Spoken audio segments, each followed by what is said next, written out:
Ancienne pratique d'interpellation, d'arrestation qui continue et c'est regrettable. Qu'est-ce qu'on lui reproche?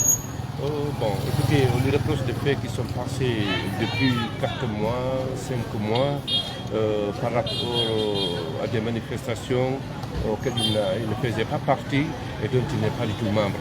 Donc actuellement, nous sommes en train de partir au parquet du tribunal de première instance de Dixit. Oui, la charge. Pardon? Un acte regrettable? Oui, c'est très regrettable, c'est dommage, c'est regrettable, franchement, parce que nous avons pensé qu'avec tout ce que nous avons vécu, qu'on allait, pour une fois quand même, commencer à respecter la liberté individuelle et collective des citoyens qui est le droit le plus élémentaire des citoyens. Ça, c'est d'envoyer une convocation quand même à un citoyen quand on lui refuse quelque chose. Mais malheureusement, ça n'a pas été son cas. Donc c'est regrettable. Alors, vous avez été reçu aujourd'hui à la direction centrale d'investigation. Qu'est-ce qui a été dit là-bas? Oui, bon, disons, depuis hier, on était avec lui, mais c'est ce matin-là qu'il a été entendu, évidemment en notre présence de ses avocats, Maître Salikou Péabogui et moi-même. Alors, c'est des questions qui viennent des faits qui sont passés depuis 4 ou 5 mois. Tel que. Le fait de manifestations sur la voie publique, de pillage d'incendies volontaires, etc., etc. Alors que lui, il ne connaît rien de tout ça. Et c'est pourquoi on n'a pas pris beaucoup de temps dans son audition. Et on s'apprête comme ça à aller au parquet, au tribunal de première instance de Conakry de Dixit. Merci. Vous avez l'espoir?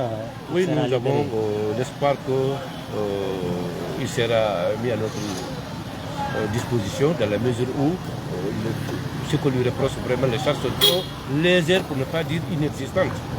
Trop légères, donc les charges sont légères et insuffisantes, presque inexistantes. Nous pensons que nous sommes optimistes qu'une fois là-bas, le magistrat instructeur acceptera de le mettre à notre disposition. Merci. Un mot, Maître Béa, juste un mot par rapport à l'arrestation de votre client. Bon, Maître Alcine s'est fini de planter le décor. Il faut regretter que des citoyens continuent à être interpellés en violation manifeste des dispositions pertinentes du Code de procédure pénale.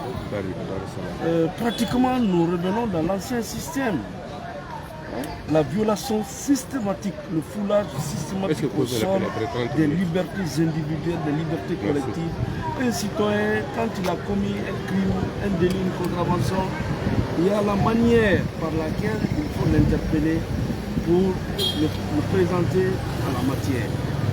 Mais aller dans la rue, passer toute la journée dans les coins, dans les recoins, et voir un citoyen tomber sur lui, l'amener pour une enquête, c'est déjà foiré. Donc, je voudrais lancer un appel à Monsieur le ministre de la Justice, garde des Sceaux et des droits de l'homme. Quand on parle de droits de l'homme, c'est le respect des libertés individuelles, des libertés collectives, la sécurité des biens et des personnes. En tant que chef hiérarchique du parquet, en tant que premier responsable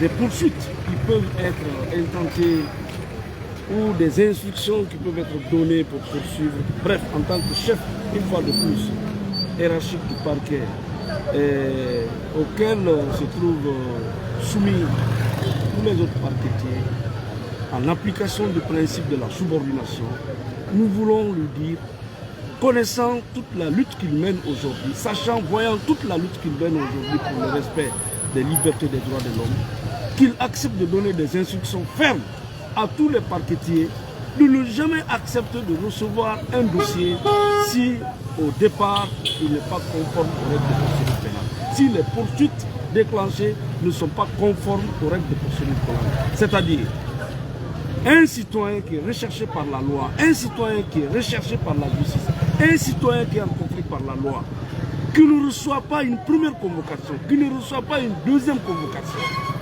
et qu'on recherche, qu'on persécute, qu'on guette, qu'on recherche partout dans tous les coins de Conakry, et qu'on tombe sur lui dans la rue, qu'on l'arrête et qu'on l'amène en justice ou à la police pour dire qu'on a une procédure, ce n'est pas une procédure, ça c'est la raison du plus. Un citoyen contre lequel aucun mandat n'a été décerné, hein, sur lequel on vient tomber dans la rue, cette procédure est déjà rendue caduque, est déjà rendue nulle dès le départ. Donc, je lance un appel à M. le ministre de la Justice, garde des Sceaux et des droits de l'homme, d'instruire, d'accepter d'instruire ces deux procureurs généraux de ne pas accepter de recevoir des procédures qui ne reposent pas sur le respect des règles